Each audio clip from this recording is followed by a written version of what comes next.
ಸಂರಕ್ಷಣೆ ನಮ್ಮೆಲ್ಲರ ಹೊಣೆ. ಡಿಂಗ್ರಿ ನರಸಪ್ಪ ಸಿರ್ವಾರ್. ಪರಿಸರದಲ್ಲಿನ ಗಾಳಿ, ನೀರು, ಮಣ್ಣು, ಮರಗಳು, ಕಾಡುಗಳು, ಸಾಗರಗಳು ಇತ್ಯಾದಿಗಳು ಎಂದೆಂದಿಗೂ ಉಳಿಯುವುದು ಬಹಳ ಮುಖ್ಯ. ನಾವು ಅವಲಂಬಿತರಾಗಿರುವ ಈ ಪರಿಸರ ಯುಗ ಯುಗಗಳವರೆಗೂ ಹೀಗೆ ಉಳಿಯಬೇಕಿದೆ. ಆದ್ದರಿಂದ ಪರಿಸರ ಸಂರಕ್ಷಣೆ ನಮ್ಮೆಲ್ಲರ ಹೊಣೆ ಎಂದು ಕ್ರೈಮ್ ಸಂಸ್ಥೆ ಹಿರಿಯ ಹೋರಾಟಗಾರ ಹಾಗೂ ಕಲಾವಿದ ಡಿಂಗ್ರಿ ನರಸಪ್ಪ ಹೇಳಿದರು. ಹತ್ತಿರದ ಮರಾಠ ಗ್ರಾಮದಲ್ಲಿ ಮಕ್ಕಳಿಗೆ ಪರಿಸರ ಸಂರಕ್ಷಣೆ ಬಗ್ಗೆ ತರಬೇತಿ ನೀಡಿ ಜನಜಾಗೃತಿ ಜಾಥಾದ ಮೂಲಕ ಕಿರುನಾಟಕ ಮಾಡುವುದರ ಮೂಲಕ ಚಾಲನೆ ನೀಡಿ ಮಾತನಾಡಿದ ಅವರು, ನಾವು ಮಾಡುತ್ತಿರುವ ಅರಣ್ಯ ನಾಶ, ಗಣಿಗಾರಿಕೆ, ಕೈಗಾರಿಕೀಕರಣ ಸೇರಿದಂತೆ ಹಲವಾರು ಮಾನವ ಚಟುವಟಿಕೆಗಳಿಂದ ಪರಿಸರವು ಇಂದು ಬಹಳ ಹಾನಿಗೊಳಗಾಗುತ್ತಿದೆ. ನಾವು ವಾಸಿಸುತ್ತಿರುವ ಸುತ್ತಮುತ್ತಲಿನ ವಾತಾವರಣವೇ ನಮ್ಮ ಪರಿಸರ.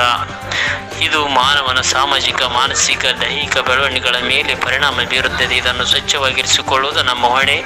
ನಾವು ನಮ್ಮ ಸ್ವಾರ್ಥಕ್ಕಾಗಿ ಮರಗಿಡಗಳನ್ನು ಕಡಿದು ಹಾಕುತ್ತೇವೆ. ಇದರಿಂದ ಹಸಿರು ವಿರಳವಾಗುತ್ತಿದೆ.